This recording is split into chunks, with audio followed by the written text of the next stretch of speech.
Madame, Messieurs, bonjour. Bonjour à tous. Nous sommes très heureux de vous retrouver ce matin sur la radio Taxi FM Lomé, Taxi Presse de ce mardi 18 septembre 2018.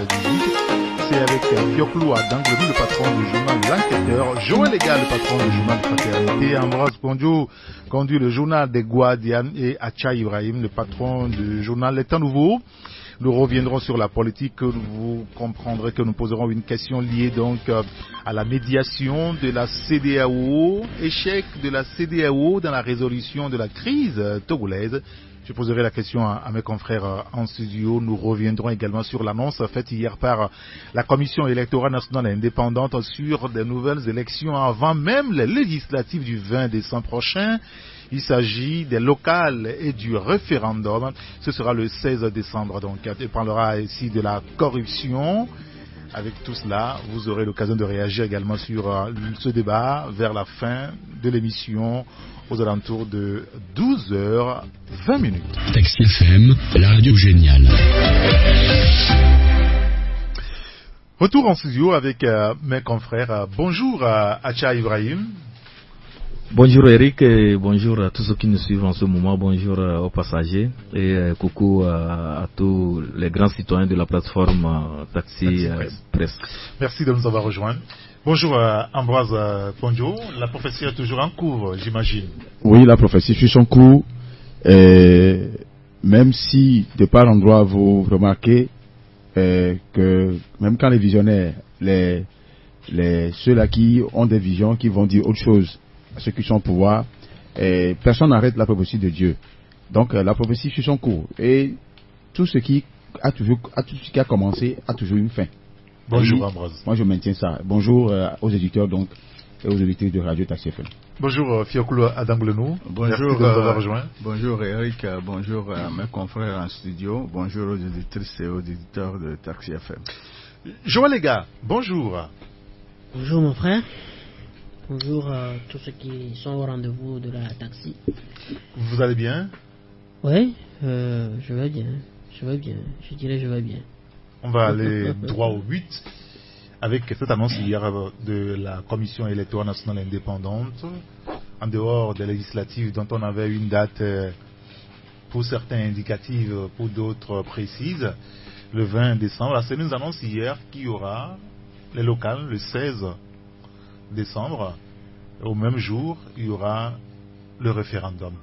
Est-ce que vous avez été, comme certains de nos compatriotes, surpris de cette annonce? Joël. Surpris, oui, mais pas trop. Pas trop en ce sens que j'ai la confirmation aujourd'hui que on est carrément dans la défiance totale. J'ai la confirmation aujourd'hui que j'ai eu du mal à l'accepter, mais il faut que j'accepte qu'il y a deux Togo. Il y a deux Togo où certains, c'est-à-dire il y a une logique de va-t-en-guerre et il y a une logique de nécessité de réforme et d'alternance. Et quand je prends les deux courants. Hier, c'est-à-dire que la dénotation majeure, c'est que avec le mouvement du 19 août, hier on a toujours cru que quand on parle de nécessité de réforme d'alternance, c'est les Togolais d'une certaine partie, c'est-à-dire que c'est l'opposition, etc. Mais le concept, ce qu'il faut dénoter, c'est qu'aujourd'hui, il y a plus d'aspiration à l'alternance et aux réformes au sein même, autour du pouvoir, autour du fauteuil présidentiel, au sein du NIR, qu'on en a connu hier. C'est vrai que au sein de la mouvance, il y a toujours des gens qui balbutient, etc. Qui se cachent à peu près. Ouais, qui se cachent. Mais aujourd'hui, mais je te dis, aujourd'hui, vous sondez la conscience, jusque même autour du chef de l'État, les gens sont lassés d'être toujours des serviteurs, d'être toujours des porte-sacs, d'être toujours obligés de dire le contraire de ce qu'ils pensent. C'est-à-dire que les gens sont lassés de voir leur liberté chaque fois emprisonnée. Et c'est normal, c'est dans la dynamique, de la vie d'un homme. Il faut à un moment donné que tu te regardes dans le miroir, que tu te vois en tant que Eric en tant que Joël, et que tu arrêtes chaque fois de te cacher. Et donc, voilà, des Togolais de ce côté. Donc l'annonce hier vous renseigne franchement que le gouvernement est dans une logique de défiance. Oui, tout simplement. c'est-à-dire que dans les camps au sein du pouvoir, il y a un petit groupe qui est dans la logique de défiance, et on compte sur le silence de ceux-là qui ont été toujours passifs, c'est-à-dire que ceux-là qui sont dans le camp, mais qui n'ont pas de pied d'appel, et qui ne peuvent pas brancher, et qui vont se taire pour cautionner cela. Mais bon, jusqu'où ça ira, on coulera ensemble. Voilà, si jusqu'où ça ira, ben, on est là, on regarde. Oui. Quel est votre avis sur cette annonce de la CENI? Vous aussi, vous avez été surpris? Oui, je peux dire que je ne m'attendais pas à cette annonce du tout. On était dans la logique de la recomposition de la CENI. On était dans la logique de la CEDEAO qui ne fait pas son boulot selon certains. On va en parler tout à l'heure. Bon, le communiqué est sorti hier. C'était comme une bombe. Et les réactions sur les réseaux sociaux de part et d'autre. Je ne sais pas si c'est la CENI qui en principe doit faire cette annonce-là d'abord, parce que au niveau des élections, c'est le gouvernement qui en conseil des ministres fait l'annonce et mandate la CENI de l'exécution. Mais ici, il n'y a pas eu ce conseil, mais la CENI a communiqué une date du 16 décembre pour les élections, que le 20 pour les législatives. C'est là où moi je vois un peu du hic dans ce communiqué. Ambroise Mondio, ça participe de quoi finalement cette organisation du scrutin local et référendaire? Et moi, quand j'ai appris l'annonce, j'étais surpris, tout en connaissant ce régime et tout ce qui travaille dans le sens de créer de la zizanie dans le pays autour de ce régime. J'étais surpris, mais je me suis relativisé en me disant que ils sont dans une logique.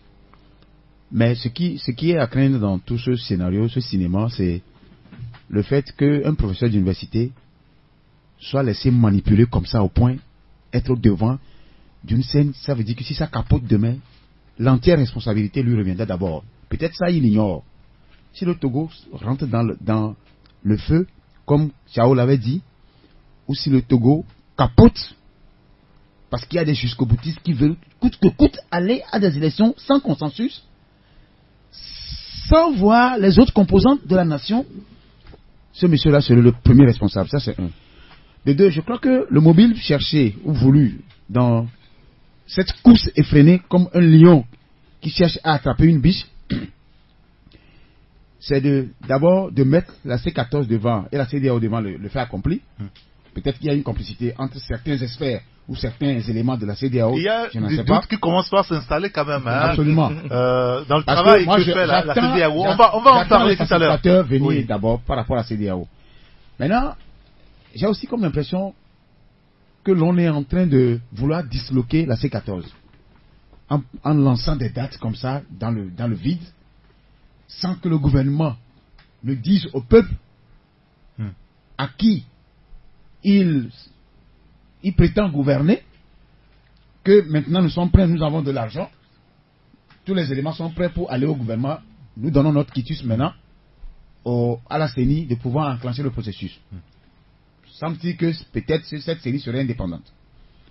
Donc aujourd'hui, en le faisant ainsi, le gouvernement ou le régime, les gens du régime pensent que chacun ira chercher son os. Au sein de la C14, tout le monde va vouloir aller chercher son os et laisser l'essentiel, c'est-à-dire que l'unité.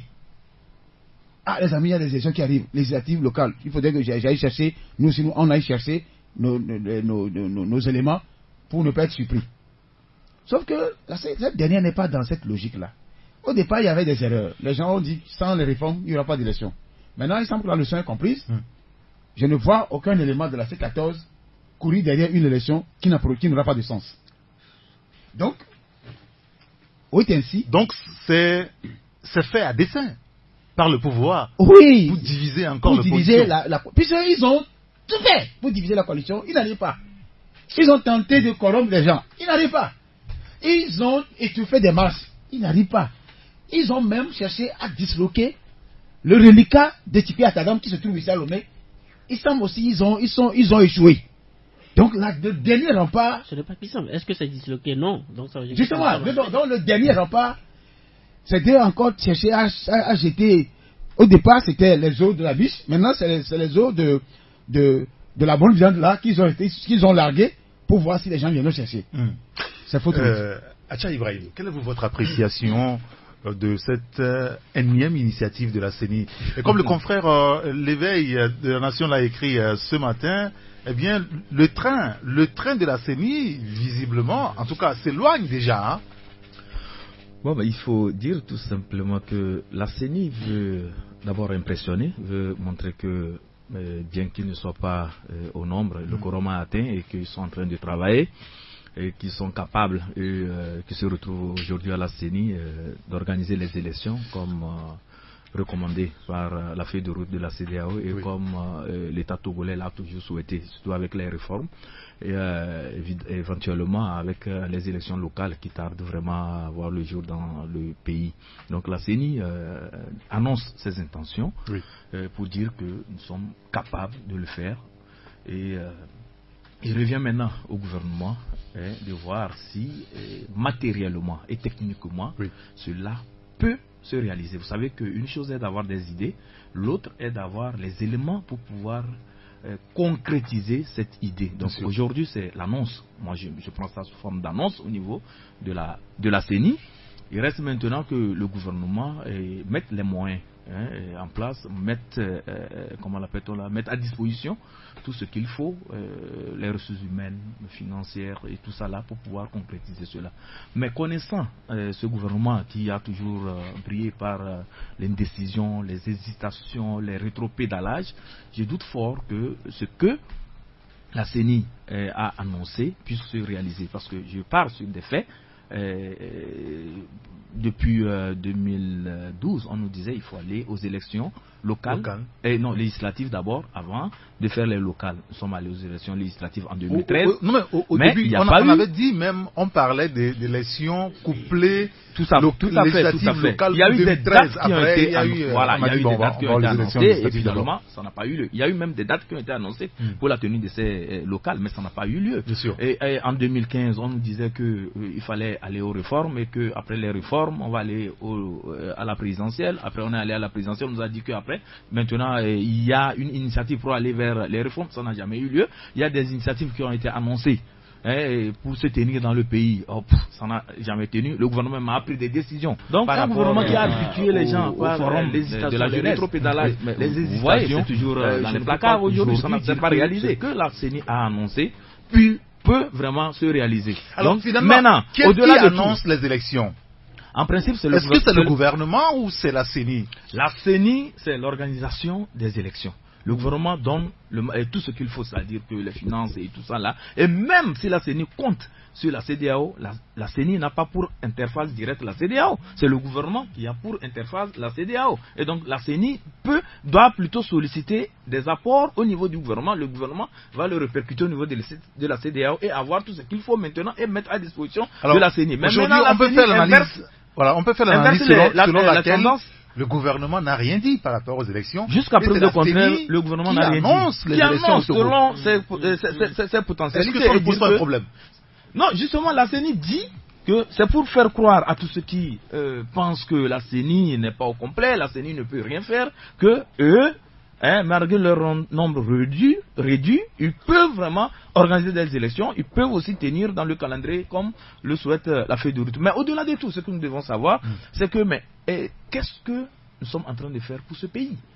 Est-ce que nous sommes en train de prendre, comme on l'a dit, le bon chemin pour amener le pays vers l'émergence, pour amener le pays vers le développement, pour amener le pays vers la stabilité, vers un état d'âme ou un état où tous les Togolais vont se sentir concernés par la chose publique et répondre surtout aux vœux de ceux qui ont combattu, de ceux qui ont pris l'indépendance du Togo, qui parlaient d'un pays, d'un pays hors de l'humanité. Est-ce que c'est ça? Nous sommes en train d'amorcer le chemin pour aller vers vers l'ordre de l'humanité. C'est la question que nous allons nous poser. Donc, il revient maintenant à ce que chacun revoit ce qu'il est en train de faire, poser comme acte dans ce pays, pour voir s'il est interroger sa conscience et voir est-ce que nous sommes en train de faire du bien pour ce pays, est-ce que nous sommes en train d'œuvrer pour libérer l'avenir à tous les Togolais, est-ce que nous sommes en train d'œuvrer pour que les Togolais se sentent concernés par ce pays. Là, je vous vois venir, c'est-à-dire que ces élections, est-ce qu'elle ne constituera plus de problèmes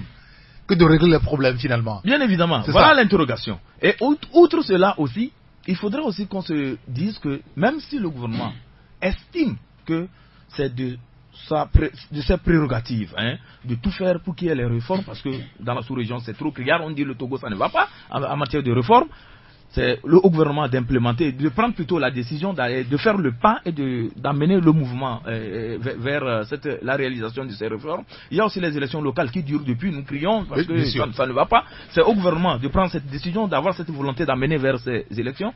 Et il y a aussi le problème des législatives, parce que c'est vrai que le mandat de nos députés c'est déjà passé. Donc actuellement ils sont en train de faire des jongleries à l'Assemblée nationale, parce qu'il n'y a pas à proprement parler un mandat électif comme ça.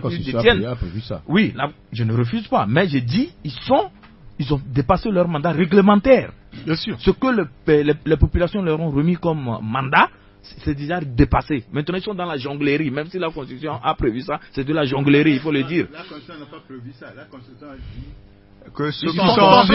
ils sont en fonction jusqu'à... Oui, mais le mandat... Mais dans le cas actuel, il n'y a pas eu encore l'élection. Ce qui veut dire que c'est dans l'illégalité. Non, en fait, le mandat... Excusez-moi.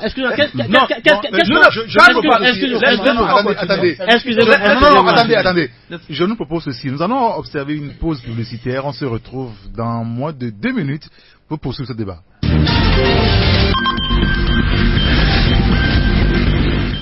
Retour en studio avec les confrères pour la suite de Taxi Presse ce matin. Joël, aujourd'hui, entre le gouvernement et la CENI, qui est-ce qui annonce les élections?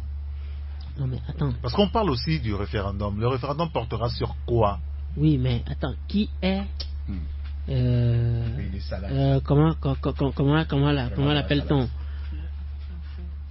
Qui? Allez-y. Qui décide de l'organisation de telle ou telle élection? Qui applique les lois? C'est l'exécutif. C'est l'exécutif. Donc, c'est-à-dire que celui qui applique la Constitution, c'est l'exécutif. La Constitution dispose qu'il faut répartir le pays en, comment vous l'appelez, en communes, etc., avec des conseils municipaux, etc. Donc, c'est l'État qui, dans sa gouvernance, dit non, ok, il faut qu'on aille au local. C'est vrai que ça a été annoncé. Mais il n'y a pas de décret qui a été pris jusque-là disant il faut aller au local en 2018. On en a parlé une fois, mais il n'y a pas de décret. Donc je ne vois pas. Et quand le gouvernement décide, la CENI ne fait que gérer le scrutin que le gouvernement a décidé d'organiser. Le gouvernement n'a pas encore décidé de l'organisation des locales. Mais ça veut dire que, en fait, cela dénote de beaucoup de choses. L'annonce du gouvernement n'est pas officielle. Non, n'est pas officiel. On a appelé les responsables de la CENI pour le leur dire et ils ont enclenché le processus. Bon, de toute façon, ce qui n'est pas officiel n'existe pas au sens de moi citoyen. Parce que j'ai confié le pouvoir à quelqu'un. Ce que je lui demande, c'est que quand tu prends une décision, rends-le officiel. C'est pas dans une chambre, ça se fait. Donc moi, ça n'existe pas. Excuse-moi, ça n'existe pas à mon sens. Maintenant. Ce que cela dénote, c'est que vous voyez, par exemple, aujourd'hui, on a le pouvoir par Gilbert Bawara, Seragadi dire que non, que eux, ils sont dans l'application fidèle de la feuille de route de la CEDEAO, etc. C'est pourquoi ils veulent coûte que coûte tenir les élections au fin décembre. Seulement que la CEDEAO n'a pas parlé de l'organisation des locales. Non. La CEDEAO n'a pas parlé de l'organisation des locales. Bon, maintenant, ça s'inscrit dans quoi? Si ce n'est même pas le gouvernement qui l'annonce, et c'est la CENI qui se permet d'annoncer les locales. Bon, ça s'inscrit dans quoi? Ça veut dire que... Ils donnent l'argent. Oui, ça veut dire que on a la route tellement libre, on a un boulevard devant nous, et vous imaginez, dans le contexte sous-régional aujourd'hui, on a un gouvernement qui est si libre et qui se permet, enfin, on a un pouvoir, je mets tout ça là dans le même truc, le gouvernement est différent du pouvoir. On a un pouvoir qui est si libre, qui dit, bon, au-delà de ce que la fait de nous, même on ajoute, on va faire les locales, Et à quelques jours de la rencontre entre le chef de l'État et les facilitateurs, c'est quoi? C'est quel message on veut donner? Alors, Fioclou, le référendum, ça porte sur un test sur lequel on ne s'est pas mis d'accord à l'Assemblée nationale habituellement. On sait qu'il y a la question des réformes politiques qui est sur le tapis. Et si à l'Assemblée, les députés n'arrivent pas à s'entendre sur l'essentiel et que le chef de l'État constate que ça bloque, il peut appeler au référendum. Oui, le chef... Alors, il se passe quoi qu'on annonce un référendum maintenant? Oui, le chef de l'État, en constatant que le consensus n'est pas obtenu à l'Assemblée nationale, peut effectivement appeler au référendum. Mais aujourd'hui, depuis les différentes rencontres à l'hôtel du 2 février, l'Assemblée ne s'est pas réunie, sauf le 5 septembre où le projet de loi a été rejeté. Ça fait un an jour pour jour. Ça fait un an jour pour jour. Depuis lors, les députés ne se sont plus réunis pour discuter. Oui, il y a eu des rencontres extraordinaires. Oui, mais on n'a pas eu de consensus. Et depuis la feuille de route, les deux protagonistes, le gouvernement et la C14, ne se sont pas réunis non plus. Bon, quand on parle de élections locales et référendaires, c'est là où le problème se pose. Le référendum va porter sur quoi? C'est ça la question pour tout le monde. Ambrose Bonjo. Oui, vous savez, tout cela ne m'étonne pas, parce qu'on a comme l'impression que ce régime prend les Togolais comme des cons, c'est un régime. On peut le dire véritablement, parce que Barra avait annoncé, le ministre Barra avait annoncé quelque chose. Ça y est, d'abord, eux-mêmes ils se mélangent. Il a annoncé quoi? Ils disent que les réformes auront lieu avant non, il a dit quelque part. C'est bien lui, parce que en lisant les réseaux sociaux et tout ce que nos confrères ont écrit, j'ai confiance aux confrères avant le 22. Alors que oui, il a dit que la réforme aura lieu avant le 22. Oui, c'est-à-dire que vous voyez cette duplicité-là, alors que la feuille de route passe du 20. Ça veut dire quoi? Nous, on peut organiser notre élection législative le 20, et le 22, on peut faire les réformes à notre guise. Ça veut dire quoi? En allant au référendum, ce serait mieux pour nous que de s'entendre avec l'opposition à l'Assemblée. Allez comprendre. À le référendum, il y aura un article qui viendra tout chambouler. Il semble que c'est l'article 158, quelque chose comme ça, qui viendra réorganiser même une bizarrerie au niveau de la limitation même du mandat, qui ouvre les vannes pour Fonyassindé et tous ses consorts, tout en limitant aussi le mandat des députés. Vous vous rappelez très bien de ces dispositions-là. Oui. Donc, c'est des gens qui font des calculs à la communauté chinoise et qui sont là à confondre les choses. Nous sommes en Afrique de l'Ouest. Ça, il semble que ce régime l'oublie. Et le Togo ne peut pas continuer par constituer un nid d'insécurité pour les autres pays de la sous-région. C'est ce que créent les gens en s'invitant ici. Ils ne se sont pas invités. C'est Fonyassindé lui-même qui a pris son bateau le pèlerin, le fait me brûler chez moi, venez m'aider. Les gens sont venus t'aider maintenant, toi-même tu fuis. Tu veux encore foncer parce que les choses sont calmées. Il ne sait pas demain ce qui va encore arriver. Est-ce qu'il va encore chanter les louanges à la CEDEAO pour que la CEDEAO revienne? Donc aujourd'hui, je pense que tous les Togolais savent maintenant que c'est le pouvoir qui est en train de faire son jeu pour se maintenir au pouvoir, pour maintenir le régime comme ça. Et nous n'allons pas partir, nous allons rester. Quoi qu'il arrive, nous resterons. Non, c'est ce dont on parle aujourd'hui, ce n'est pas partir ou rester. C'est-à-dire, on parle des élections. Ce qui est caché derrière. Nous voulons organiser les élections législatives pour conserver d'abord notre portion de majorité, pour décider de ce qui se passe au Togo ici, sur la vie des Togolais. Et ensuite, le reste, on va en discuter concernant les réformes. C'est ça. Acha Ibrahim. J'ai eu à dire qu'il faudrait que chacun s'interroge sur les actes qu'il est en train de poser pour la bonne marche de cette nation, de ce pays. Oui. Et quand je posais cette question, c'est pour interpeller tous les acteurs. Parce que dans la sous-région, sincèrement, et quand vous voyez un peu ce qui se passe dans les pays voisins, tout est fait pour rendre la vie assez agréable aux populations.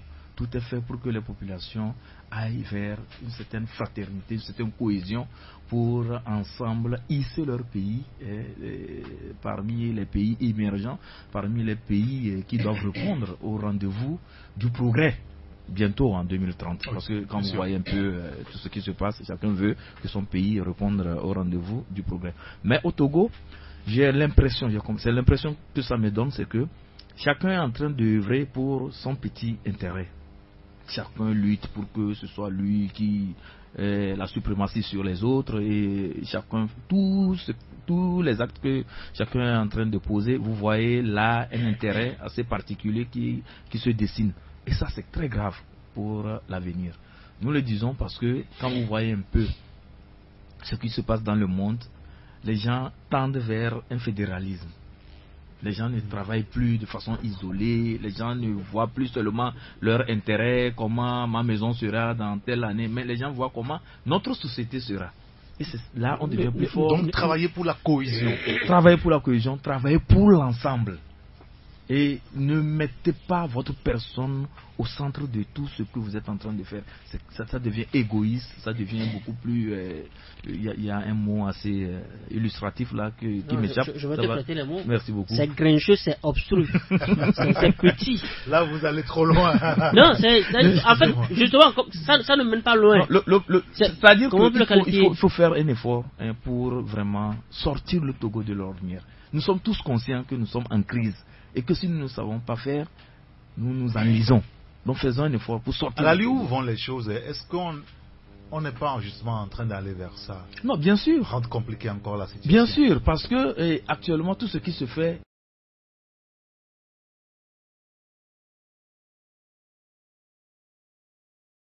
Sur le terrain, de faire ceci, voilà, en 3 mois, en 6 mois, voilà ce que nous avons fait, et les choses continuent. On va applaudir. Mais alors, dire, si parler on de n'a ça, rien de cette haute autorité, ça vous a dit qu'il n'y a rien.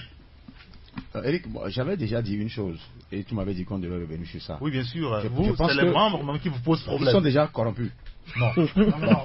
Non, j'explique. Oui, expliquez, comment est-ce que vous le savez? Et quand je dis qu'ils sont corrompus, vous ce accusez. n'est pas dans la pratique qu'ils sont corrompus dans la pratique. Non. Psychologiquement, déjà, ils sont corrompus. Ça dit quoi? Il faudrait même d'abord renforcer la capacité des gens sur le mot définition corruption. Sans qu'ils ne maîtrisent même pas, les oui et autres ne maîtrisent même pas ce qu'on appelle corruption là. Ça c'est un. De deux, et je veux juste leur faire un test des 30 milliards qui ont été détournés sur la construction de la voie Lomé Enfant Vaughan. S'ils arrivent à prendre ceux qui ont détourné cet argent là, la presse en a longuement parlé. Oui, je vous jure, c'est le premier test. Soit un second exemple, les 600 millions et poussières qui ont été pris à la fédération. Voilà, commence par là. S'ils arrivent au moins 600 millions. Sinon, vous savez, quand on prend quelqu'un, on nomme quelqu'un, vous voyez le visage, vous savez, sauf erreur, le visage ne trompe pas. C'est le visage qui vous indique, il y a des visages qui parlent, qui vous indiquent si la personne est sérieuse ou pas. Ce que je vous dis là, vous vérifierez après. Quand vous allez toucher les vrais psychologues, ils vous diront ce que je dis. Lombroso. Ce nom-là, lui, il a déjà une fois entendu ce mot-là. C'est celui qui décrit le crime. Un criminel, comment on reconnaît un criminel? Le profil. Le profil. Ceux qui ont des grandes oreilles, tout ça, il a décrit.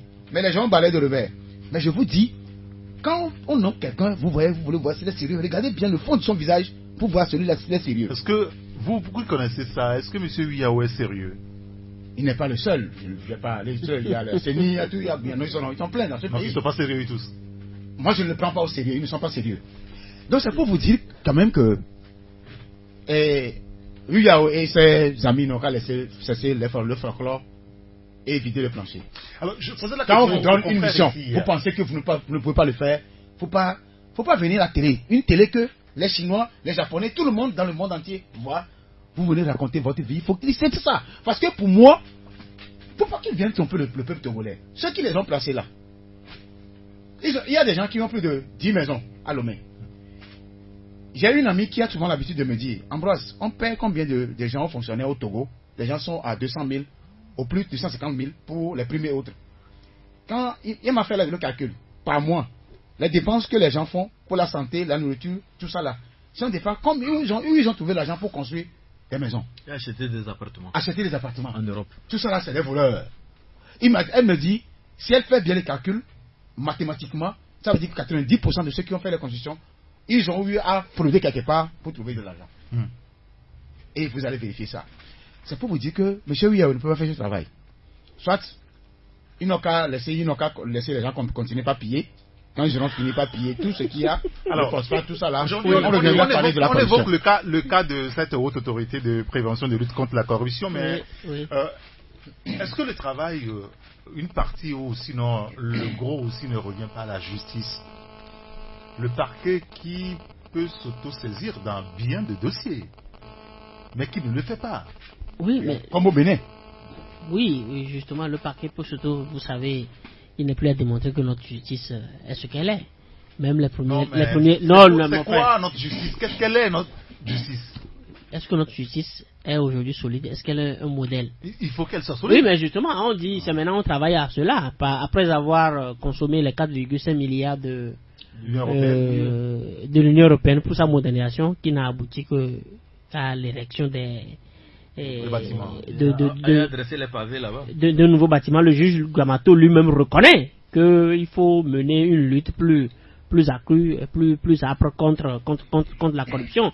Mais je dis, quand on parle de cette haute autorité, moi je croyais que, bon, en fait, c'est vrai que je ne suis pas trop étonné parce que tu l'as bien dit, nous l'avons annoncé très tôt, mais les amis, c'est ça au Togo, on réduit les problèmes qui nous concernent tous en général à une personne.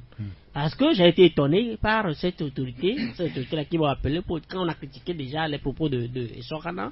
Ils non que là vous êtes allé trop dur, il faut lui accorder le capital de confiance.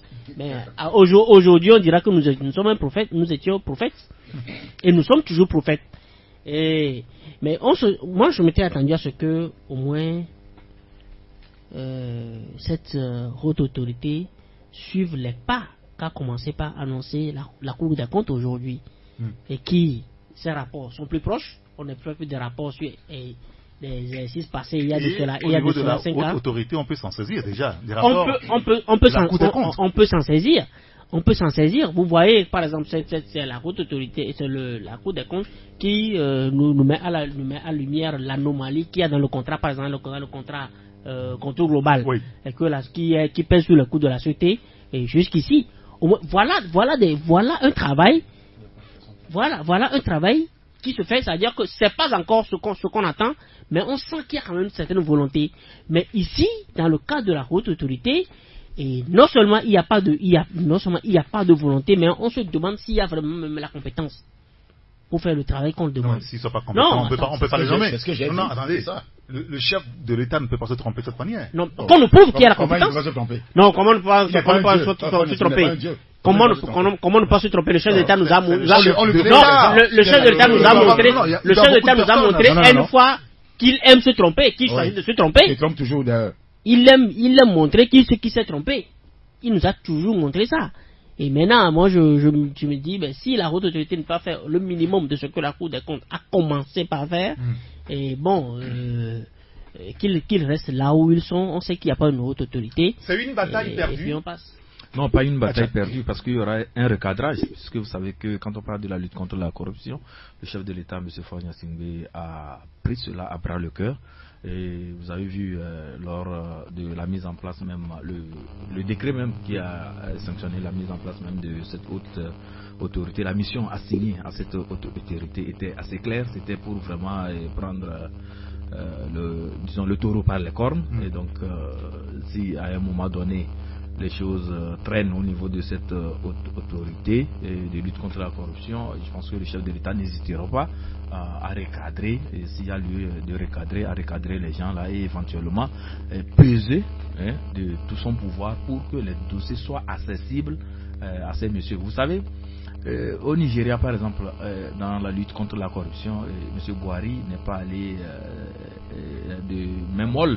Il y a eu vraiment une certaine décision, et ce qu'on a nommé, ce qu'on a mis sur ce dossier, c'est des gens qui s'y connaissent en matière de fiscalité, c'est des gens qui s'y connaissent en matière de gestion, c'est des gens qui s'y connaissent en matière de psychologie, comme le disait Ambroise, et c'est des gens qui ont les outils d'investigation, qui s'y connaissent. Vous comprenez? Donc ce ne sont pas des gens qui généralistes, on vient, on bombarde un lieu, ils sont là-bas, ils disent qu'ils luttent contre la corruption, ils attendent que tout soit fait par la gendarmerie et autres là avant, même les simples soupçons. Vous savez, quand vous êtes un spécialiste, quand vous êtes en face d'un dossier, vous voyez en même temps des soupçons, vous voyez en même temps des éléments, des incongruités, des anomalies sur le dossier. Et ça vous dit en même temps que voilà, ça doit être ceci, doit avoir ceci. Et vous ordonnez maintenant qu'on poursuive les enquêtes. Pour les cas de dossier de la fédération, on a dit il y a 600 millions qui sont perdus comme ça. Bon, tout le monde est là, on dit c'est perdu. C'est perdu comment? Comment 600 millions? On l'avait déjà perdu en 2013, rappelez-vous. Oui, mais c'est ce qui est grave, c'est ce qui est très grave, c'est très grave.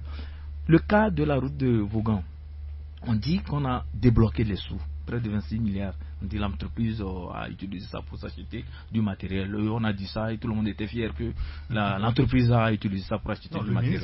Pas tout le monde. Mais tout le monde, bien sûr, parce que quand le ministre l'a dit, il a répété ça devant les députés qui l'ont acclamé. Ils l'ont acclamé parce qu'ils ne l'ont pas sanctionné. Je n'ai vu personne réagir. Ils ont dit qu'il leur a donné des réponses satisfaisantes, que c'est bon, il a bien parlé. Et par la suite, là où même c'était même vraiment intenable et insoutenable. Et j'ai trouvé mon pays vraiment dans une situation assez exceptionnelle et atypique. C'est que les députés ont avalé la couleuvre. Ils ont avalé ce que le ministre Nissao Nyofom leur avait dit. Dès décembre, des réactions comme celle de Jean Kissi qui était amer, je me rappelle. La majorité a dit quoi? Oui, bon, c'est ce que vous avez dit. Bon, mais tu as dit la majorité, bon, c'est... Vous comprenez? D'accord. Oui. Par exemple, on va recevoir les auditeurs. Le cas des 600 millions de la fédération. Au niveau de la fédération, nous avons 3 organes qui ont piloté la CAN. Nous avons le comité d'organisation, le comité des dépenses et le comité de supervision.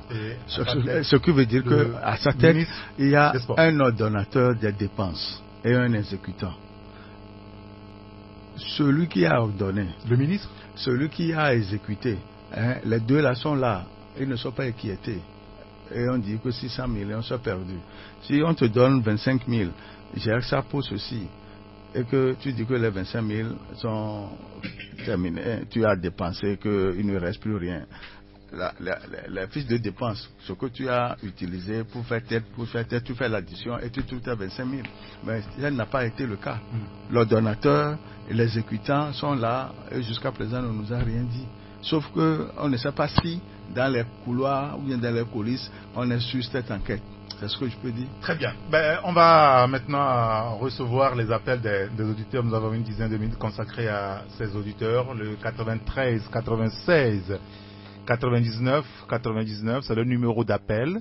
Et pour nous envoyer des messages, vous allez utiliser le format WhatsApp sur le 90 71 49 62. Ne confondons pas les numéros. Pour les appels directs, c'est le 93 96 99 99. Et pour le WhatsApp, c'est le 90 71 49 62. Nous avons notre premier auditeur au bout du fil. Nous avons des messages. Il y a un auditeur qui dit, je vais lire son message, pourquoi ce qui paraît simple on la trouve trop compliqué? La CENI veut aller vaille que vaille à une élection qui va créer des problèmes, que d'en résoudre, que le gouvernement fasse bas la terre pour qu'il y ait une entente avant toute élection, sinon le présage est mauvais. Merci. Et voilà, un autre auditeur cette fois-ci au téléphone. Allô? Allô? Bonjour. Bonjour. Allô? Ah oui, bonjour mon grand citoyen d'État. Ah, monsieur Jules. Monsieur Jules, nous vous écoutons. Mais par rapport à la situation de Apucia, oui. Je crois que il y a une part de responsabilité de votre personnalité de l'État. Puisque dans l'affaire de Cannes 2013, à ce que nous avons comme information, moi je vous dis, parce que je suis un peu proche de certaines personnes, des gens comme les Bafaï, les Ayassons, les Atoumessans, ils ont été informés ils savent qu'ils ont fait un détournement. Et je crois que même le chef de l'État a été informé avant le changement du nouveau Premier ministre. Et Clafou a une part de responsabilité parce que depuis qu'il avait eu le rapport, ça aurait été qu'il a refusé la publication et que c'est à la dernière minute qu'il a été informé. Mais par rapport à la lettre que le Premier ministre a envoyée, oui. Je crois qu'avant de publier une lettre dans la presse, le chef de l'État avait eu copie n'y a La pas une veille du certaine changement du unanimité nouveau autour. gouvernement. Parce que déjà la semaine Pourquoi passée, la C14 menace de redescendre dans la rue. C'est ça. Et au lendemain de C'est cette sa annonce, stratégie. le pouvoir, je ne sais pas s'il faut appeler ça le pouvoir qu'il a fait, mais la CENI annonce de nouvelles élections. Est-ce que ça n'annonce pas que demain, je ne veux pas dire que l'horizon est sombre, mais bon. Non, en tout cas, ce que je sais, c'est que il y a quand même, du moment où nous sommes mis sous tutelle de la CEDEAO, il y aura des recommandations qui vont encore arriver. Ça, c'est certain. Et je me dis que la CEDEAO, avec les experts qui seront recrutés, les experts qui vont arriver, auront à évaluer, à faire un audit de la situation du processus électoral. Si ça tient matériellement, ils diront que voilà, ça peut tenir ou ça ne peut pas tenir. Et là, la CEDEAO aura son mot à dire sur la chose. Mais au-delà de tout, c'est que nous, Togolais, nous devons prendre nos responsabilités. Je disais sur une chaîne de radio tout récemment qu'il y a un soldat qui m'a fait une confidence qui est revenu entre-temps de la Côte d'Ivoire qui me disait que ses camarades soldats ivoiriens, jordaniens et autres là disaient quel jour il y aura ONUTO. ONUTO, vous comprenez ce que ça veut dire? C'est-à-dire que quand le Togo aussi va basculer, il y aura des contingents qui vont arriver parce que ça fait c'est du business, ça envoie de l'argent et autres là. Mais ce n'est pas un mauvais présage. Ce n'est pas un mauvais présage. Il faudrait que les Togolais prennent conscience pour qu'on évite cela. C'est ça le problème. Ce n'est pas de clamer que non, ça ne va pas arriver, ça ne va pas arriver. On a vu dans ce pays, les gens disent qu'il n'y aura jamais de troubles. Mais le 19 septembre, les gens étaient surpris. Jusqu'à ce que les pachydermes du parti, ceux qui étaient confiants, étaient sortis de leur tanière pour dire qu'à la maison, attention, la maison brûle. Vous comprenez? Oui, je voudrais dire que après l'annonce de la CENI, on attend la réaction du gouvernement. D'habitude, le conseil des ministres est demain ou vendredi. On va voir sa réaction. Vous attendez qu'on vous dise qu'il y a vice de forme? Non, je voudrais que le gouvernement...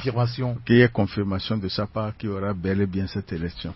Non, excusez-moi. Je voulais qu'on aborde maintenant la question de la CEDEAO. Tu sais, ce que Acha dit, qui est peut-être pertinent, mais qui ne va jamais arriver parce que je sais que Dieu contrôle ce pays, quoi que les gens fassent. C'est ceux-là qui plastiquent les mosquées, églises, tout ça là. Ceux-là dont on parle, qui étaient nos jeunes, hein, c'est le péjoratif, entre nos jeunes, avec des voitures banalisées, sans immatriculation, c'est les mêmes personnes, non? Ils viennent de qui commande ça? Et moi j'avais dit, dans ce pays, qu'il y a deux pôles de décision, dans ce pays. Il y a des gens qui semblent être honnêtes, il y a d'autres qui sont là dans l'ombre, dans le même commandement, qui agissent au nom des gens qui sont toujours ici dans ce pays. Les gens même cherchent à fabriquer des djihadistes. Parce que ceux qui vont détruire les mosquées, tout ça là, ils le font à quelle fin? C'est pour le soumettre, c'est pour le mettre sur le dos des gens? Absolument. Mais les enquêtes n'ont jamais abouti dans ce pays. J'attends le ministre Siak très vivement sur cette enquête-là pour savoir ceux qui sont derrière cette histoire. Les histoires de marché, est-ce qu'ils ont trouvé quelqu'un qui a...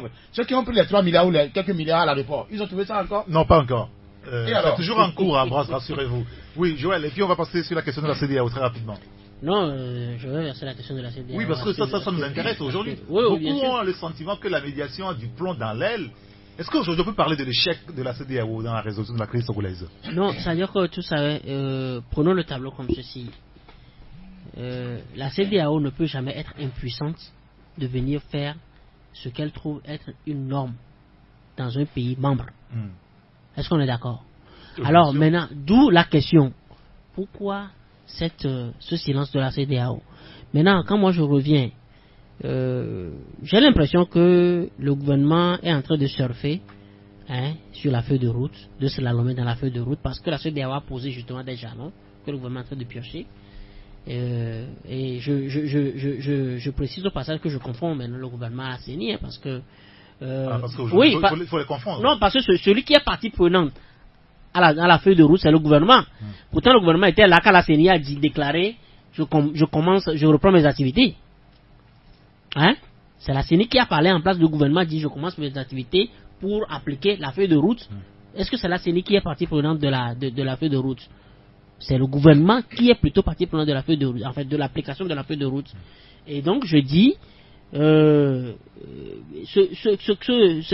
jalons que la CEDEAO a laissés, c'est d'abord la date du 20 décembre.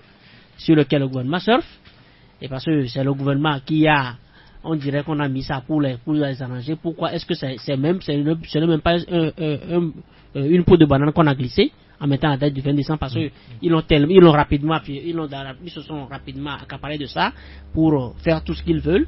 C'est le gouvernement, c'est la feuille de route qui a parlé également de la possibilité, enfin le cas échéant, d'opérer les réformes au Parlement, le cas échéant aller au référendum. Oui. Donc on a fait seulement le référendum, et ça veut dire que au Parlement, non, ça veut dire qu'au Parlement, oui, justement, ça veut dire qu'avant même d'essayer l'échéance, on est déjà dans la logique du référendum. Ça veut dire que... On a une idée quand même de ce que les adversaires pensent. Non, excuse-moi, ça veut dire donc que... on peut anticiper aussi. Ça veut dire que l'essai qu'on a fait ce 16 septembre, et qui n'a pas marché, et qui a fait sortir les Nations Unies de leur gond, disant, invitant les acteurs à s'entendre sur les réformes de façon consensuelle dans l'esprit de l'APG, ça veut dire qu'on va ramener ce même texte. C'est-à-dire quand les Nations Unies font cette déclaration diplomatique, mais il faut comprendre qu'ils ont rejeté cette approche que vous avez des réformes. Allez plutôt vous entendre à ce que les réformes soient assez inclusives. Ça veut dire que, en toute défiance même des Nations Unies, de la communauté internationale, on va ramener le texte décréter le 5 septembre en Conseil des ministres et rejeter le 16 septembre au Parlement. On va le ramener, voter par les 62 députés, et on va imposer ça au référendum. Mais est-ce que vous trouvez que ça peut se passer facilement comme ça? Oui, mais comment ça? C'est-à-dire qu'aujourd'hui, où le Togo est sous le projecteur de tout le monde, c'est-à-dire qu'on va facilement comme ça, parce que on est arrivé à noyauter la commission de la CEDEAO, monsieur Jean-Claude Bouki ne veut même pas, qui est tellement inconfortable dans son costume qu'il ne veut même pas laisser quelques mots que ce soit à l'endroit de la presse.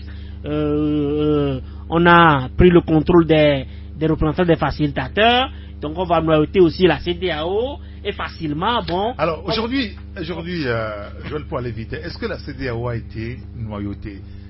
Beaucoup de critiques depuis quelques jours dans l'opinion aussi envers la CEDEAO, qui a été vantée, rappelez-vous, tout au début, quand Mouhamadou Bouhari prendra la CEDEAO, tout se passera bien. Aujourd'hui, on a comme le sentiment que certains de nos concitoyens sont déçus. Le confrère, l'Indépendant Express ce matin, parlait des limites de la CEDEAO, la définissant même comme un garçon de course et l'ami du pouvoir.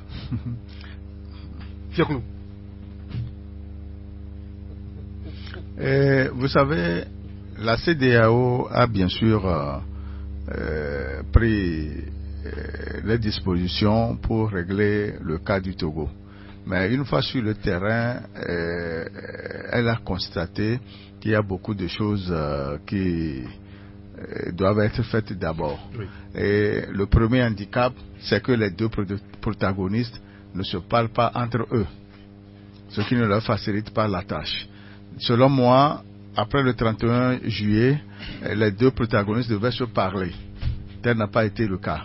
Ce qui veut dire que chacun garde sa position. La CEDEAO ne peut en aucun cas imposer ce qu'il faut pour le Togo. C'est pourquoi cette feuille de route-là est sortie. Maintenant, le respect à la lettre et l'application de cette feuille de route, c'est ça qui cause problème, parce que en matière de test, chacun l'exploite à son avantage. Tel a été ce que tout le monde constate. Mais ce qui a été dit avant l'entrée en jeu de la CEDEAO, c'est ça qui cause problème.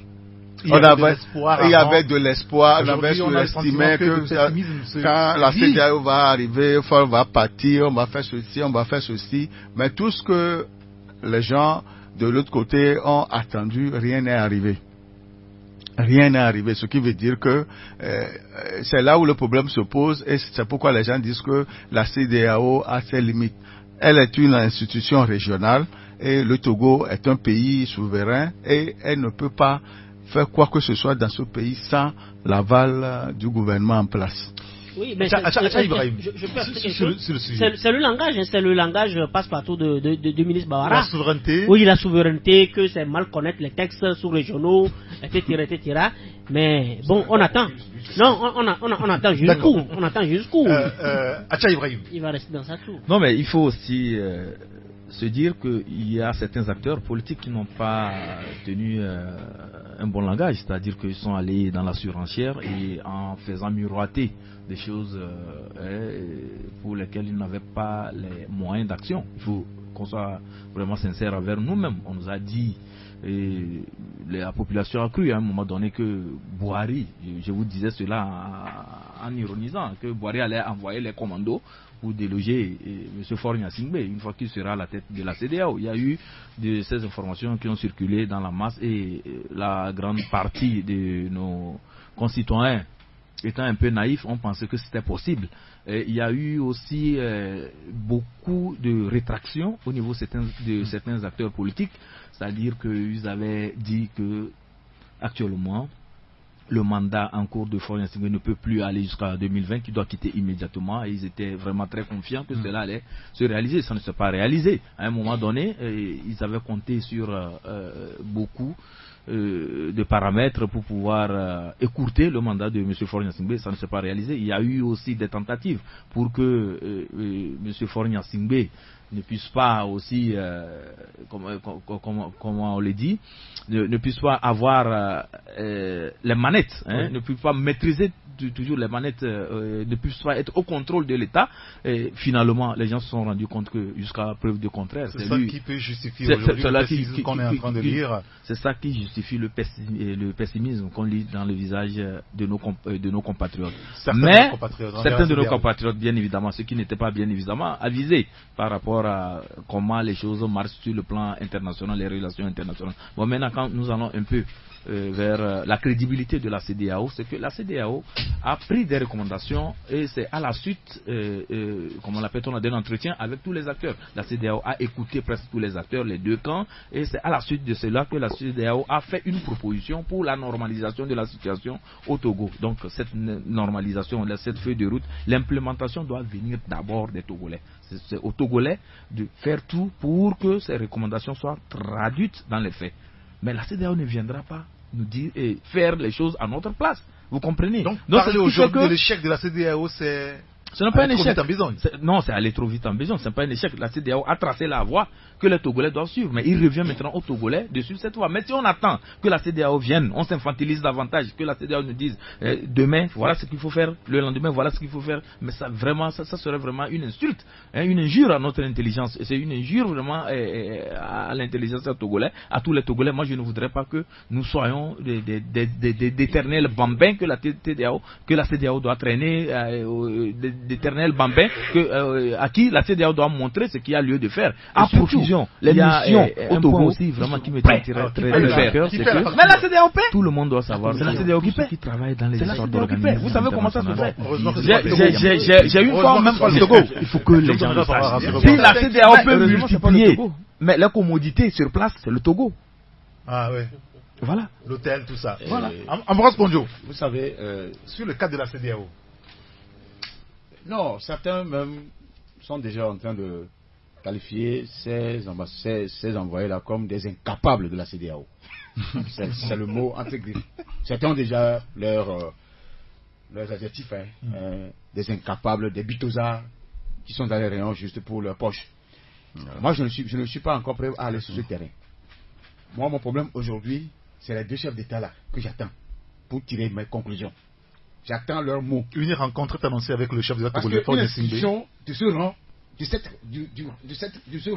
de cette respectabilité, ne peut pas venir pondre une feuille de route et la laisser dans la main des vautours. Non. Ça, c'est un.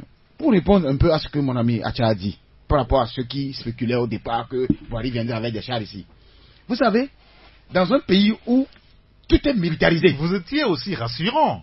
Non, je le suis toujours. Je viens de le dire. J'attends les deux chefs d'État pour tirer mes conclusions.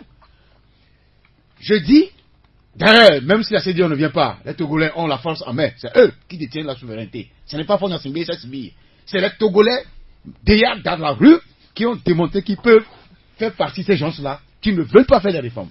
C'est un. Pour répondre à mon ami Atia, j'ai dit quand les gens spéculaient, comme quoi les gens voudraient que les chars viennent ici, tout ça là.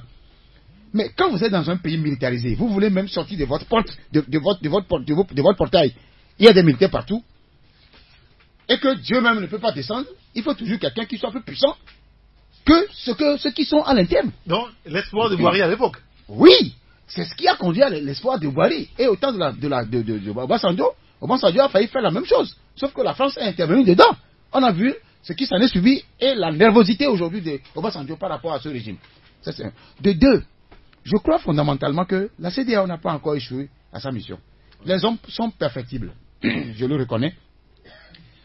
Tout comme on peut dire aujourd'hui que ceux-là qui sont, c'est un exemple, hein, ceux qui sont en train de, la commission qu'on a créée pour lutter contre la corruption, eux-mêmes ils sont déjà corrompus. Je ne sais pas si vous comprenez. On va parler de la corruption tout à l'heure. Oui, Raplucia là. Oui, on va en parler, rassurez-vous, Ambroise. C'est juste un exemple que je donne pour vous dire que ces hommes qui sont envoyés comme quoi les brous, machin là, c'est des gens aussi qui sont perfectibles, qui sont corruptibles. On sait aussi comment il est dit que ce pouvoir utilise beaucoup d'argent pour corrompre des gens, même à l'extérieur. Donc si on s'en tient à ça, beaucoup de choses sont possibles, ou est possible dans ce contexte togolais, sauf que les gens veulent ressembler à Doudou Diagne. Sauf que les gens veulent être d'une intégrité irréprochable pour sauvegarder le pain. Les Ibru Chaba sont passés par ici, on sait ce qui s'est passé. Les Aminata Midaoudou sont passés ici. Que sais-je encore? Si ces gens-là qui sont cooptés par la CEDEAO pour gérer une crise qui est devenue une pourriture pour la sous-région, veulent encore prendre de l'argent et sacrifier le peuple togolais, comme certains le disent, est-ce qu'ils veulent prendre de l'argent? Est-ce qu'ils veulent prendre de l'argent, Ambroise? N'allons pas vite sur ce terrain pour embrouiller les Togolais. On n'embrouille pas les Togolais. On sait comment les gens ont dansé. En le disant, vous êtes en train d'embrouiller les gens. On sait comment. Non. Attends, je t'explique. Louis Michel, j'ai oublié ce nom. On sait comment les gens ont dansé dans ce pays. Non, ça c'est avant. Qui se sont avant, mais ça continue. Les mêmes méthodes continuent toujours dans ce pays. Ça veut dire que les mêmes personnes peuvent subir ce que les autres ont subi. S'ils ne veulent pas ressembler à un certain Doudou Diagne. J'appelle ce nom parce que c'est un nom intègre que je connais. Monsieur, merci beaucoup. Il est midi, on doit marquer une dernière pause. Retour en studio avec les confrères Fioclo Adanglenou, Joël Ega, Ambroise Ponjo, Acha, Ibrahim. Avant de les retrouver, on va faire un tour à la rédaction de Taxi FM avec Gilles Gbagba qui sera au contrôle du journal à 12h45. Gilles, bonjour. Oui, bonjour Eric. Alors, à 12h pour le journal, qu'est-ce qui sera au menu ou qu'est-ce qui est au menu? Alors, le journal sera composé, nous allons parler de ces politiques avec la nouvelle échéance électorale annoncée hier par la CENI, la Commission électorale nationale indépendante. Il s'agit des locales qui seront couplées avec le référendum le 16 décembre 2018. Également dans l'actualité, le Web Academy, un champ pratique et innovant de la technologie Internet lancé hier lundi par l'Institut Polytechnique d'Efitech. On en saura davantage également dans le journal. Et puis, Abdoulaye Kondo a scruté pour nous une activité ludique qui a alimenté les vacances des élèves. Il nous amènera dans certaines salles de jeux de Lomé. C'est le dossier de la rédaction. Très bien. Merci beaucoup, Gilles. À tout à l'heure. Merci, Eric. À tout à l'heure également. Alors, on revient ici en studio et annoncer également que dans 18 minutes exactement, nous donnerons la parole aux auditeurs, 93, 96, 99, 99. Ils pourront aussi, ou vous pouvez aussi réagir sur les sujets que nous développons. On vient de parler de la politique, de la CEDEAO et du train de la CENI qui est en marche véritablement vers les locales, les référendums, puis les législatives, 3 élections avant la fin de cette année, du jamais vu, mais on le verra cette année. Vous aurez la parole et vous pouvez également nous envoyer des messages par WhatsApp aujourd'hui sur le 90 71 49 62. Sur le WhatsApp, c'est le 90 71 49 62. Être en direct avec nous, c'est le 93 96 99 99. Nous parlons maintenant de la lutte contre la corruption. Jeudi dernier, ça vous a pas échappé, bien entendu, que, il y a une commission qui a été mise en place, chargée de prévenir et de lutter contre la corruption. Cette commission a lancé officiellement une campagne nationale de sensibilisation. Est-ce que vous êtes convaincu qu'on pourra quand même lutter véritablement contre la corruption au Togo, en tout cas que l'initiative est prise aujourd'hui et puisse avancer réellement. Joël Lega.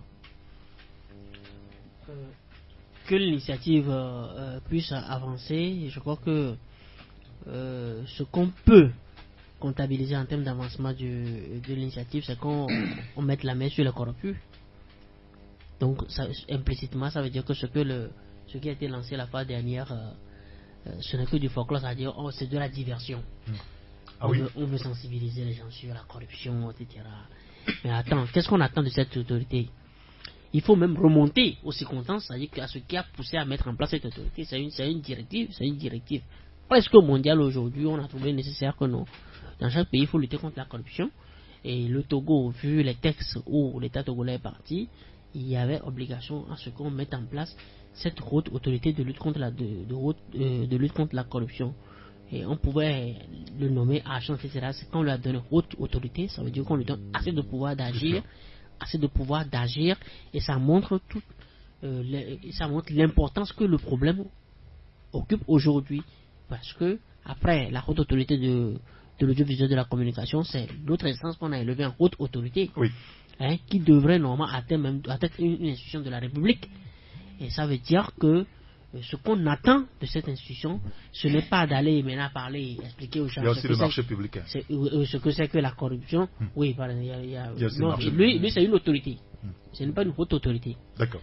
C'est une autorité de régulation. Voilà, une autorité de régulation qui est même encore sous la direction, etc. Bien sûr.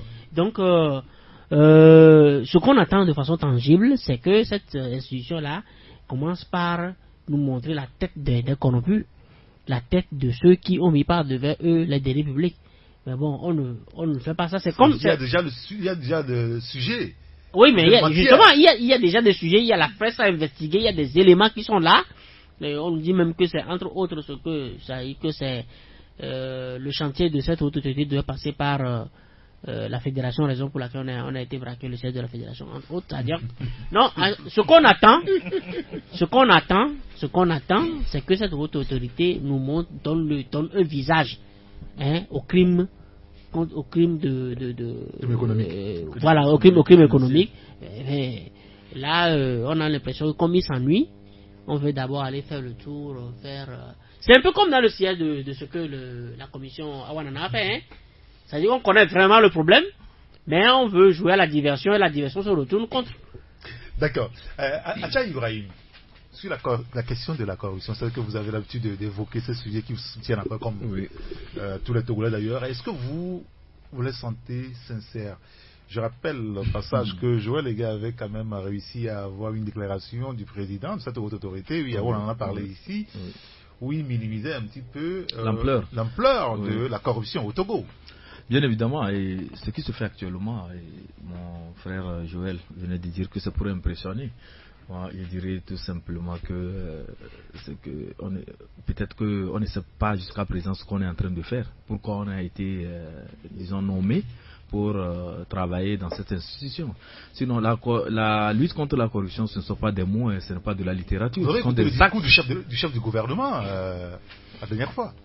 Bien évidemment. Ce sont des actes qu'on pose. La sensibilisation, comme le dit l'éducation et autres là. Non, tout le monde sait que la corruption, ce n'est pas une bonne chose. On n'a pas besoin de nous rappeler ça. Ah oui? Ah oui, tout le monde le sait. Ceux qui volent l'argent de l'État, les kleptomanes là, qui voient tous les budgets, ils veulent ponctionner, prendre une partie là, c'est devenu une maladie. Tout ce qu'ils voient comme financement sur leur table, ils doivent ponctionner. Mais ils savent que ce qu'ils font là, c'est pas bon. Pas la peine de laisser. Non, ça ne vaut même pas la peine. C'est du temps perdu. Il faut aller aux actes. Il faut poser les actes. Les actes, c'est quoi? Il y a les dossiers. Saisissez-vous des dossiers, étudiez-les et engagez des enquêtes. Poursuivez les gens. Reprenez les sous que les gens ont pris. Pour choses sur le dos de cette population, sur le dos de ce pays. Reprenez les sous là, investissez ça dans l'éducation. Allez construire les écoles. Actuellement, nous sommes à l'approche de la rentrée. Il y a des hameaux où il n'y a même pas de salle de classe. Allez construire. Prenez l'argent là, construisez des hôpitaux. Faites beaucoup de choses. C'est ce que nous voulons. Ce n'est pas sensibilisation, c'est de la cosmétique. On veut impressionner qui? Il faut aller tout droit au but. Voilà ce que moi j'ai comme appréciation. Sur Claude Nanglou. Oui, pour ne pas contredire ce que vient de dire mon confrère à Tchad, le problème de la corruption ne date pas d'aujourd'hui. Il y avait une commission anticorruption au temps du feu président Yassine Bèdouin en 2001 et qui a fait. Qu'est-ce qu'elle est devenue? On ne sait pas. Si elle a été avalée par la corruption, semble-t-il. Oui. C'est ce que les gens disent, mais moi je ne sais pas.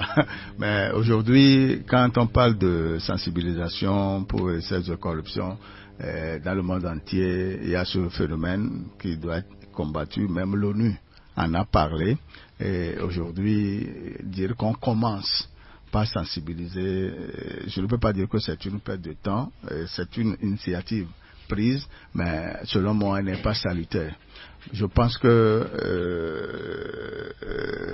cette autorité aujourd'hui, depuis que cet organisme a été mis en place,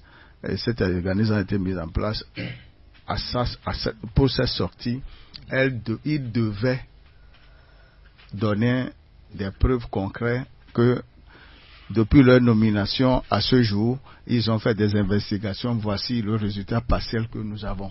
Et le peuple va acclamer. Mais aujourd'hui, ils parlent de sensibilisation avant de... La réaction viendra quand? C'est ça? Quand on aura tout pris. Quand on aura tout pris, c'est en ce moment qu'on va réagir. Et c'est pourquoi on dit que les réactions ne sont pas les bonnes. Il faut toujours anticiper. Sa première sortie. D'où le thème prévention. Selon moi, il faut donner des résultats terre à terre. C'est-à-dire, on nous a mis... Les Dinabé, machin, eux, ils ne sont pas inquiétés. Et entre-temps, les gens sont interrogés.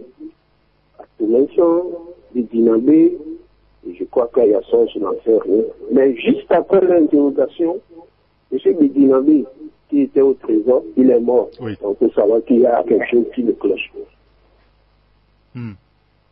Oui. Là, donc, vous nous mettez sur ma une petite piste. contribution, c'est pour vous dire que le problème de détournement au Togo est chez parce qu'au ministère de la Santé, ça s'était passé, les gens ont remboursé, mais on n'en parle pas, mais on parle de Cannes. Et au ministère de la Santé, c'est des gros détournements. Plus que celui de la Cannes, c'est des milliards. Vous imaginez l'affaire des moustiquaires avec le ministre Abba, Koma Mali et Madame.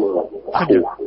Monsieur Gilles, merci. On a compris, merci beaucoup, merci de nous avoir appelés. Il y a un autre auditeur qui nous dit beaucoup de courage pour cette émission bénévole, que Dieu vous récompense. Juste savoir pourquoi les journalistes togolais n'arrivent pas à interviewer le président Faure Gnassingbé pour avoir la certitude des informations. Mon souhait, c'est de tout faire pour s'approcher des autorités et nous donner des bonnes informations, car les journalistes font trop d'analyses personnelles en parlant à la place des gens. Je veux dire à notre auditeur que ce n'est pas tout à fait exact. Pour le chef de l'État, on a fait la demande plusieurs fois pour l'interviewer. On ne nous a pas encore répondu, et donc vous comprenez que c'est compliqué. Un autre auditeur au téléphone, allô? Allô? Oui, bonjour. Non, nous avons du mal à vous entendre.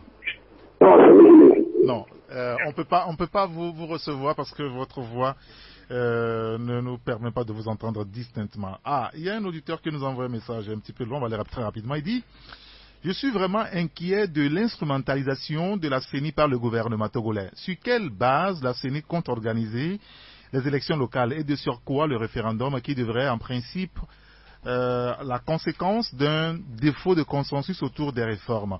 Je pense que la CENI s'est auto-réactivée au lendemain des recommandations de la CEDEAO. Si ce document constitue une référence pour la CENI, alors qu'elle sort l'idée là, que le peuple togolais ne se laisse plus berner si les facilitateurs de leur passage prochain à Lomé ne sonnent pas le glas face à cet énième coup de force du pouvoir de Faure Gnassingbé. Ça, c'est Olivier qui nous envoie ce message. Allô? Allô? Allô? Oui, bonjour. Bonjour, je participe à la mission. Vous êtes à l'antenne. Quel est votre nom, s'il vous plaît? C'est Monsieur Gallet de Papacito. Nous vous écoutons, Monsieur Gallet. Oui, j'ai félicité Monsieur Ambroise parce que Monsieur Ambroise a dit quelque chose de très important sur la commission de lutte contre la corruption. La corruption, oui. D'abord, ils n'ont pas déclaré leur bien. Et Monsieur Ouiao, je sais qu'il n'a jamais compté 1 milliard.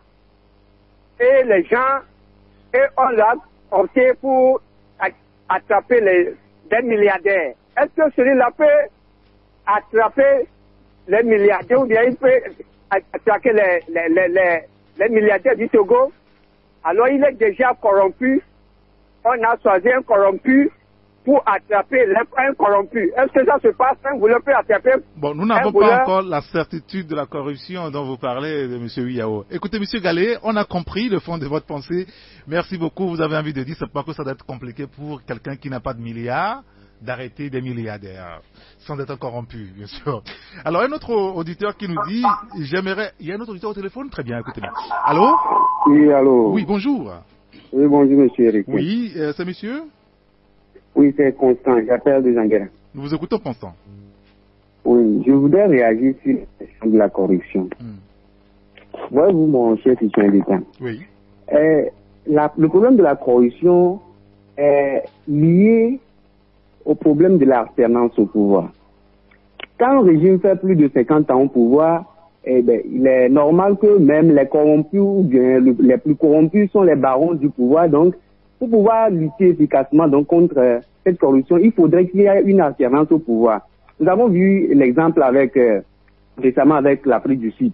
Mais quand vous avez un régime qui fait plus de 50 ans au pouvoir, où presque tous les institutions se sentent redevables donc à l'État, on ne peut pas aujourd'hui prétendre lutter efficacement contre cette corruption-là.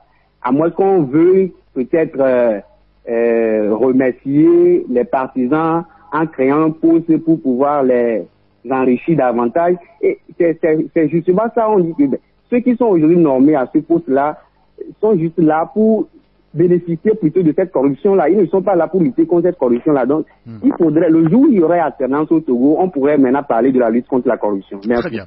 Monsieur Constant, merci beaucoup, mon cher grand citoyen d'État, de nous avoir appelé. Passez une excellente journée. Une autre réaction, l'auditeur qui dit, j'aimerais savoir si la CEDEAO mesure l'ampleur de ce qui se passe au Togo. Comment comprenez-vous l'annonce des élections locales couplées du référendum si ce n'est pas dribbler l'opposition qui dit ne pas participer à aucune élection sans réforme? Dit l'auditeur. Un autre auditeur, il y a tellement de messages. Un dernier appel au téléphone. Allô? Allô, moi, citoyen d'État. Bonjour, G.C. Kanidek.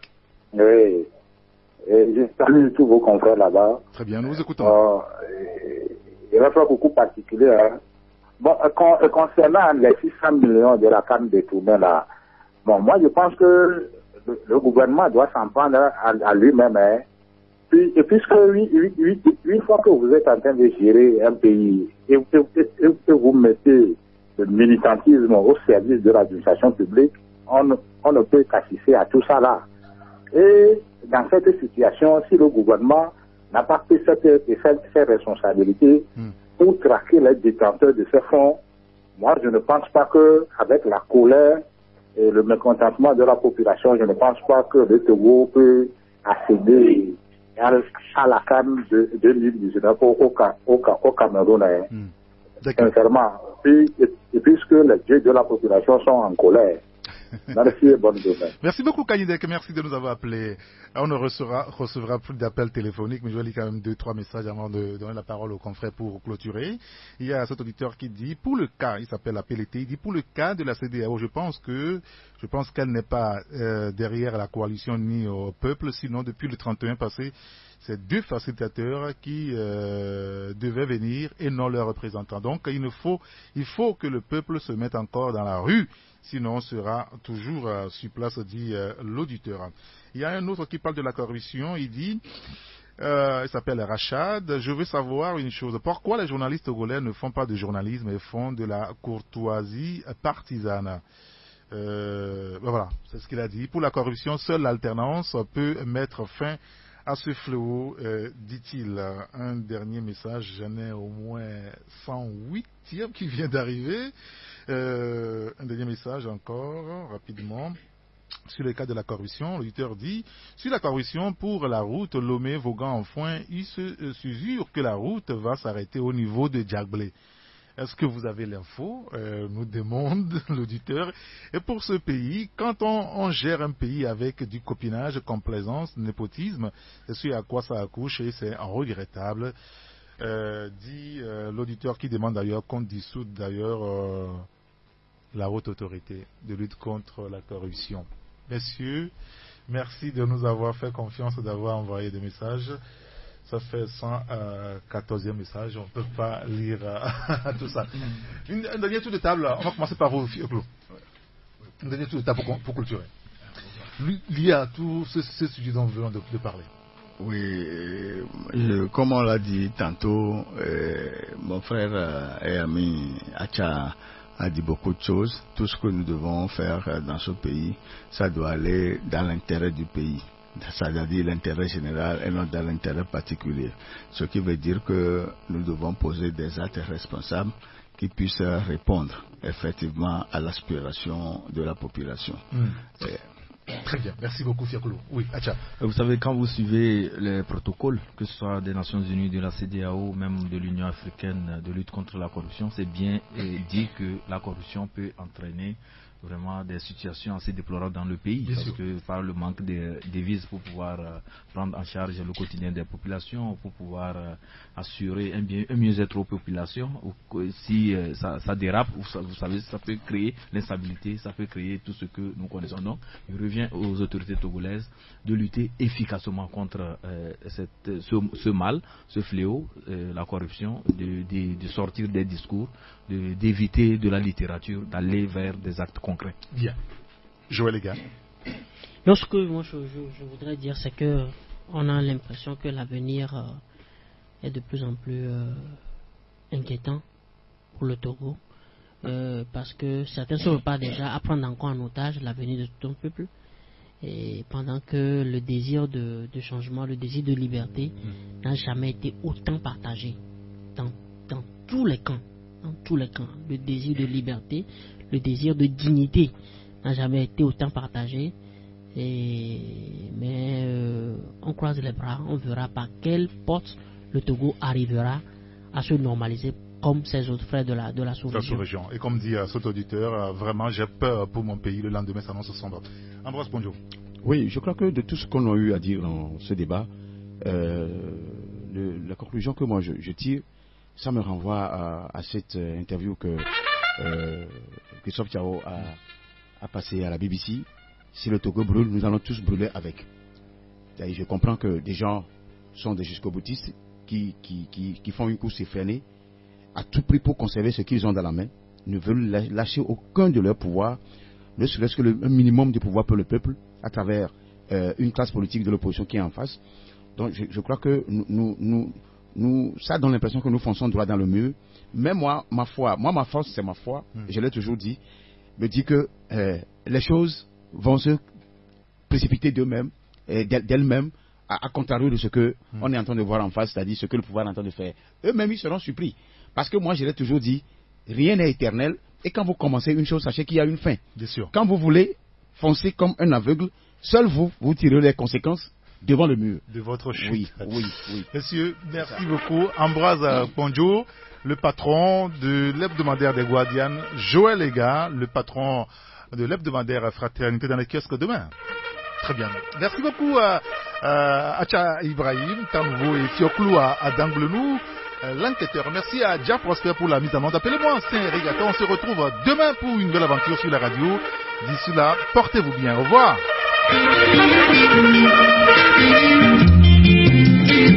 Tokoki kolobao, tokoki koyemba, tokoki kosomba, vewe na aza, kombo ya sika, azaiwa mapesi, kombo ya difko ekunda milelo tokoni aza. Merci d'avoir regardé la vidéo, abonne-toi et partage la vidéo avec tes proches.